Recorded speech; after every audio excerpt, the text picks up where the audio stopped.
Oiê, tudo bom? Se você não me conhece, seja bem-vindo a este canal, a este vídeo. Eu sou a Aira, eu sou nômade digital, marqueteira e trabalho com marketing digital. E se você me acompanha nas redes sociais, você sabe que eu morei um tempinho lá em Israel. Esse vídeo é pra falar sobre isso. Eu morei um pouco mais de um mês em Israel durante essa minha trajetória nômade. E nesse um pouco mais de um mês eu morei uma semana em Jerusalém e 4 semanas em Tel Aviv, que fica mais ou menos 40 minutos de Jerusalém. E eu queria muito trazer pra vocês como foi toda essa experiência vivendo e morando em Israel. Porque cá entre nós, Israel e Oriente Médio é muito diferente de tudo que a gente já viu na vida. Esse vídeo ele vai ser um pouquinho mais profundo e denso e ele é perfeito pra você que quer passar um tempinho a mais lá em Israel. E antes de começar, não se esquece de curtir esse vídeo e mandar para as pessoas que você sabe que tem interesse em visitar aquele lugar. Para esse vídeo eu pensei em dividir em duas partes. A primeira é para falar um pouquinho do contexto. Como é que eu fui parar em Israel e por que eu morei um mês lá, sendo que a média de lugares que eu estava é de dias, 4, 5 dias, indo para o próximo lugar. Em Israel eu fiquei um mês, então assim, tem alguma coisa especial e eu quero contar pra vocês. A segunda parte é abordar como é morar em Israel. Obviamente no meu contexto de Jerusalém e Tel Aviv. Então nós vamos falar sobre segurança, as pessoas, transporte, clima, financeiro, pontos turísticos e por fim, tudo isso para responder a pergunta: eu voltaria para Israel? Esse destino, ele foi muito curioso pra mim, porque eu não estava programando ficar tanto tempo em Israel como eu fiquei. O meu plano era ficar mais ou menos uma semana e olhe lá. Eu tenho uma amiga que mora em Jerusalém e é por ela que eu fui pra lá em primeiro lugar. E ela me recebeu na casa dela por cerca de uma semana e foi naquele momento que me apaixonei pelo país. A história é um pouco mais comprida do que isso, mas em resumo eu também estava fazendo o processo para tirar o meu visto para morar aqui em Edimburgo, que é outra história completamente diferente. Eu pensei que ia durar uns 3, 4 dias para o visto ficar pronto e eles devolverem o meu passaporte, só que quando eu estava na embaixada, eles falaram que ia demorar cerca de 3 semanas até o visto e meu passaporte serem entregues até mim. E foi naquele momento em que eu percebi que eu estava completamente presa em um país. E além disso, eu estava com medo de andar por Israel, por diferentes lugares e cidades, sem meu passaporte também. Porque em muitos lugares eles pedem o seu passaporte como comprovante de identidade. Então esse era o contexto. Eu fui para passar 5 dias na casa da minha amiga e eu fiquei presa no país por 3 semanas a mais. E no dia que me avisaram que ia demorar 3 semanas para ter meu passaporte de volta, eu não tinha onde ir no dia seguinte. E eu fiquei assim, desesperada. Eu fui para o consulado do Reino Unido no domingo e no dia seguinte, na segunda, eu não sabia onde ia ficar. Porque segunda-feira eu tinha combinado com a minha amiga de que eu ia mudar, de que eu ia para outro lugar, só que eu não sabia para onde. Foi então que eu liguei pro meu pastor no Brasil e eu falei: cara, você que é cheio de contatos, você conhece pessoas do mundo inteiro, você conhece alguém que está morando aqui em Jerusalém? Por quê? Porque eu queria continuar ficando em Jerusalém. Não só pela minha amiga, mas eu me apaixonei pela cidade e eu vou explicar por que a cidade é tão apaixonante pra mim. E ele falou pra mim: Ara, é o seguinte, conheço alguém que está em Israel, mas não está em Jerusalém, está em Tel Aviv. E eu fiquei tipo... Eu não queria sair de Jerusalém, mas eu não tenho muita opção. Então, bora. E se você me acompanhou nas redes sociais e você vê os meus destaques, eu não falei absolutamente nada sobre esse lugar e sobre as pessoas envolvidas, porque tem muita coisa aí dentro.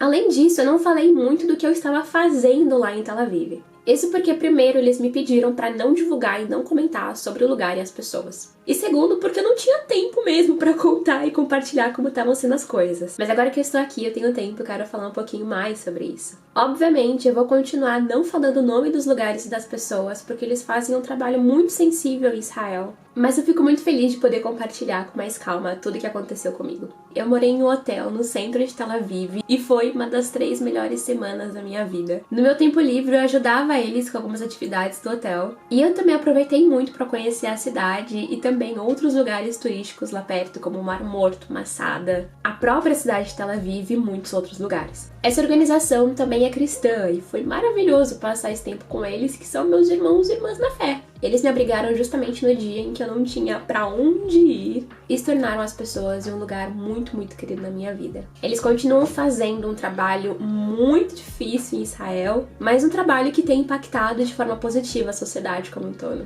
E também orgulho e minha saudade pra todos eles. Eu me senti muito privilegiada em morar naquele hotel por um tempo, porque eu pude conhecer o país com outros olhos que eu não conheceria se não estivesse lá. E é com esses olhos que eu quero mostrar o país pra vocês. Vamos agora falar como que é morar em Israel. Eu quero começar com um tópico muito importante e ele definitivamente muda a sua experiência no país, que é o fato de Israel ser um país religioso. Eu falei isso em um vídeo aqui no Instagram, no meu primeiro dia em Tel Aviv. Foi no dia em que eu cheguei lá no hotel, conheci as pessoas e conheci algumas atividades que eu poderia ajudar eles. E eu comentei pra vocês de que Israel, ele é um país religioso. Cerca de 90% da população tem alguma religião. Lá em Israel as pessoas se dizem religiosas e elas são religiosas. Atualmente, o governo de Israel é um governo judaico.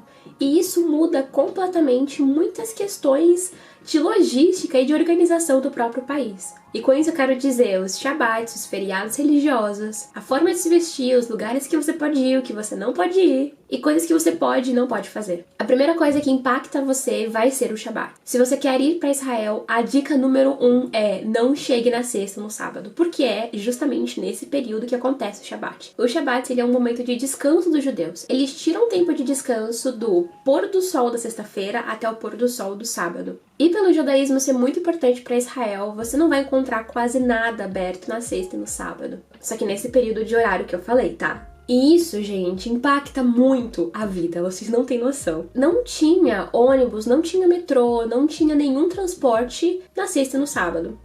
Se você tinha que resolver alguma coisa, tinha que ser em qualquer outro dia da semana.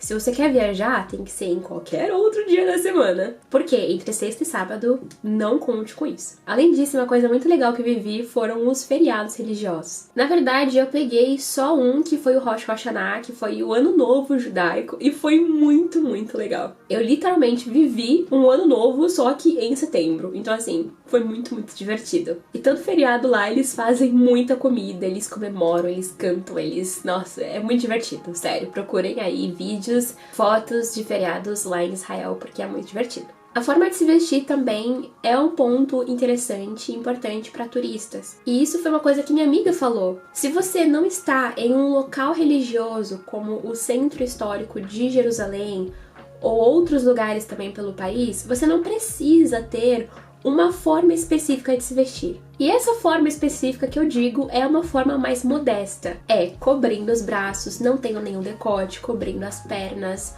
os pés também, porque é um sinal de respeito ao lugar. Mas se você não está nesses lugares religiosos ou nesses lugares históricos, você pode se vestir como você quiser. Em Tel Aviv você vê isso. A cidade não é uma cidade religiosa como Jerusalém, então você pode se vestir como você bem quiser, principalmente porque é uma cidade praiana, então assim, biquíni na rua, entendeu? Normal. Em relação a isso, tem o ponto de segurança. Quando eu tava indo pra Israel, foi um dos meus maiores medos. A gente vê muitos perigos que a gente não tem no nosso dia a dia, na realidade de Brasil, mas eu fui com um medinho sim, hein? Eu confesso.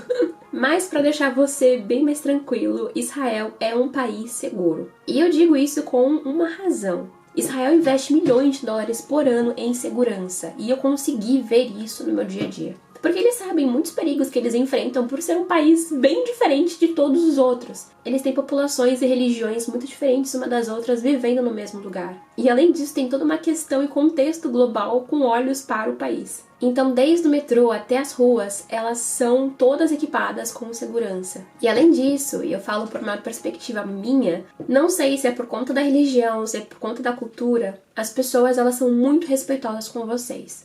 Um exemplo é que em cidades religiosas, no metrô, os homens sentam do lado de homens e mulheres sentam do lado de mulheres. Os homens, eles têm um cuidado absurdo para não tocar em você. E eles esperam que o mesmo aconteça. Então, por questões como essa e muitas outras, Israel foi o lugar em que eu mais me senti segura, assim, de todos os lugares que eu já andei. Os problemas, eles são outros. Você não escuta de roubo na rua, furto, por exemplo. Mas, pelo outro lado, você vê coisas mais um pouquinho pesadas. E isso é um pouco triste. Eu cheguei a ver umas 3, 4 coisas mais pesadas que eu nunca tinha visto na minha vida.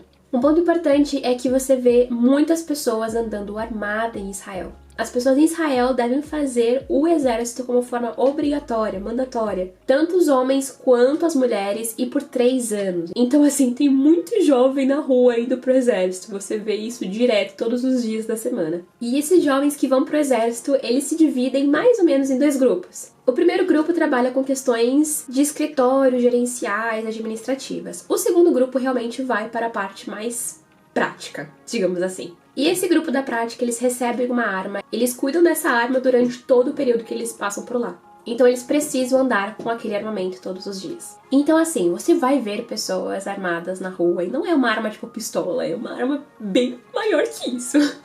O segundo tópico são as pessoas. Eu percebo que o Oriente Médio como todo tem um preconceito muito grande pela questão da segurança e pela questão das pessoas. E eu cheguei em Israel com esse preconceito, confesso. Eu achava as pessoas muito intimidadoras e que passavam um ar muito de medo, assim. Eu olhava pra elas e ficava com medo. Mas na primeira semana em Israel eu vi que era completamente diferente do que eu imaginava.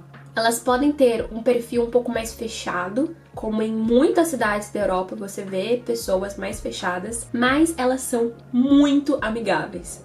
E olha que a gente foi para o lado judeu, a gente foi pro lado árabe, a gente fez amizade com as pessoas desses 2 lados e elas são muito amigáveis. Além disso, tem muitas pessoas internacionais na cidade, não só turistando, mas também morando lá. Então você consegue fazer amizades do mundo inteiro em Israel, o que é sensacional. Os meus melhores amigos lá eram da Alemanha, da Rússia, da Escócia, Estados Unidos, Canadá e muitos outros lugares. Um ponto muito importante também é que a comunidade brasileira ela é muito forte, grande lá. Eu morei em Tel Aviv, então eu entrava no Facebook, pesquisava Comunidade Brasileira em Tel Aviv, e era um grupo absurdo de grande. Inclusive, todo sábado tinha samba ao vivo perto de onde eu morava. Terceiro ponto, transporte. A minha perspectiva em geral, numa visão Jerusalém e Tel Aviv, e eu falo isso porque elas são cidades importantes, turísticas e grandes, é que o transporte ele é muito bom. Uma coisa interessante é que tudo que você for, inclusive os transportes, vai estar em hebraico, árabe e em inglês. Vai facilitar muito a sua vida porque quase nunca você vê só coisas em árabe, só em coisas em hebraico. Obviamente que em comunidades judaicas e em comunidades árabes, eles não são obrigados a traduzir tudo, né? Porque é o lugar deles. Mas transporte, você consegue se comunicar e ir para os lugares com muita facilidade. Se você não for para áreas turísticas, se você for para áreas residenciais, talvez você não tenha nomes de ônibus, por exemplo, em inglês. Mas em geral, os pontos turísticos, os lugares mais principais, vai estar em inglês. E é muito fácil de você se locomover de um lugar para o outro. Você consegue usar o Google Maps tranquilamente. Eles usam o Move It, que é esse aplicativo que eu vou colocar aqui. Também funciona muito bem. Além disso, as pessoas, elas estão sempre muito solícitas a ajudar vocês, porque elas entendem que o árabe e o hebraico não são idiomas fáceis de você bater o olho e ler. Então, toda vez que eu chegava em estações de trens, eu perguntava para as pessoas, tipo, como é que eu faço pra ir pra tal lugar, é esse trem, é essa plataforma, eles sempre são super solícitos e te ajudam com isso. As principais formas de locomoção são trem, ônibus e tram, que é como se fosse o bondinho deles. E é muito tranquilo pegar eles, é numerado, é bonitinho, é fácil de ver, é super confortável, tem ar-condicionado, que é uma coisa muito importante. Próximo tópico, clima. Aqui eu não posso falar sobre o mês inteiro, porque como vocês sabem, eu fiquei só um mês lá, e eu fiquei no mês de verão, em Tel Aviv, que é uma cidade de praia. Então assim, era muito, muito quente. A média de temperatura era de 30 a 33 graus, e era uma temperatura meio úmida, não era seco. Mas eu fui também para desertos, e desertos tendem a ser muito mais quente do que isso. A gente fez uma trilha em Masada, chegar até o topo de Masada, e às 5 horas da manhã, na trilha, à noite, estava 30 graus. Então assim, mesmo sendo calor, eu acho que vocês super deveriam conhecer os desertos, Masada, enfim, esses lugares são maravilhosos de visitar. Próximo ponto, financeiro. E aqui que é onde o filho chora e a mãe não vê. A moeda oficial de Israel é o shekels. Não sei se é uma moeda tão valorizada assim, mas as coisas são caras pra caramba. A conta que você faz com o real é mais ou menos o real vezes 1,5. Então, por exemplo, eu fui no mercado e deu 30 shekels. 30 vezes 1,5. Então assim, vai preparado, viu? Porque não é barato o país. Os passeios turísticos, passagem de metrô, alimentação, hospedagem, não é barato. Resumo da ópera, país caro pra caramba. Próximo tópico, pontos turísticos. Eu acho que os pontos turísticos é o motivo que as pessoas vão para Israel. Você tem muita história, muita história. E além disso, você tem muita história voltada para a sua religião. O centro histórico e religioso de Jerusalém é dividido em 4: judeus, árabes, armênios e católicos cristãos. Então, se você é judeu, você tem os seus pontos turísticos específicos. Se você é árabe, você tem os seus pontos turísticos específicos. Assim para os armênios, mas também eu acho que é meio coringa, porque é bem legal ver você sendo de um ou de outro, e os cristãos católicos. E pra mim foi a parte mais divertida, porque é quando você consegue ver os lugares bíblicos, as histórias que você ouviu assim desde sempre, olhando pra ela, sabe? Olhando pros lugares e pisando nos lugares. E a minha melhor forma de mostrar pra vocês não vai chegar aos pés. É muito poderoso, é muito divertido você estar nesses lugares. E para cada uma das pessoas, para cada um desses grupos, carrega um significado diferente. Eu ia para Jerusalém todo final de semana, quando eu estava morando em Tel Aviv. Eu fui diversas vezes para o Muro das Lamentações, diversas vezes para Mesquita, e assim, toda vez tinha alguma reflexão, tinha alguma coisa especial acontecendo, e era muito bonito e legal e forte de ver. Os pontos turísticos, eles são todos de fácil acesso. Você consegue ir neles, assim, super fácil. Consegue ir através de transporte público, de metrô, de trem ou de ônibus. E além disso, você pode encontrar guias turísticos para fazer esse passeio. Você tem guias turísticos de graça em Jerusalém, em Tel Aviv, em qualquer outra cidade maior que você for. Essa questão de pontos turísticos, ela é muito mais extensa, eu poderia falar por horas aqui, e quem sabe eu grave um outro vídeo só sobre isso. Então a pergunta que fica é, depois de tudo isso que eu falei, eu voltaria para Israel? E a resposta, que deve ter ficado clara, é que sim, eu voltaria para Israel. Israel enfrenta problemas muito diferentes do que a gente está acostumado no nosso dia a dia. Você não encontra roubo, mas você encontra grupos odiando outros grupos. É um país muito rico de história, de cultura, de sabedorias que a gente não vê em outro lugar do mundo. Israel, pra mim, foi um país onde eu cheguei e eu me senti em casa. E foi difícil de sair daquele lugar. Foi um lugar que me apaixonei pelas pessoas, pela cultura, por tudo aquilo. Mas além disso, pra mim, e pessoalmente falando, foi o lugar onde eu pude vivenciar uma conexão com Deus de uma forma que eu nunca tinha experimentado na vida. Foi um país onde eu sorri muito, me diverti, chorei também pra caramba. Foi onde eu tive meu aniversário, foi onde eu me apaixonei por uma pessoa muito especial. Foi um país onde eu vivi muita coisa em só um mês. E apesar dos pesares, ele continua sendo um lugar especial. Seja em Jerusalém, seja em Tel Aviv, Oriente Médio, infelizmente, carrega vários preconceitos nas costas, mas vale a pena. E eu estou morrendo de saudades, eu quero voltar pra lá. Mas é isso, gente. Espero que vocês tenham gostado desse vídeo, que tenha te ajudado de alguma forma, e vão visitar Israel.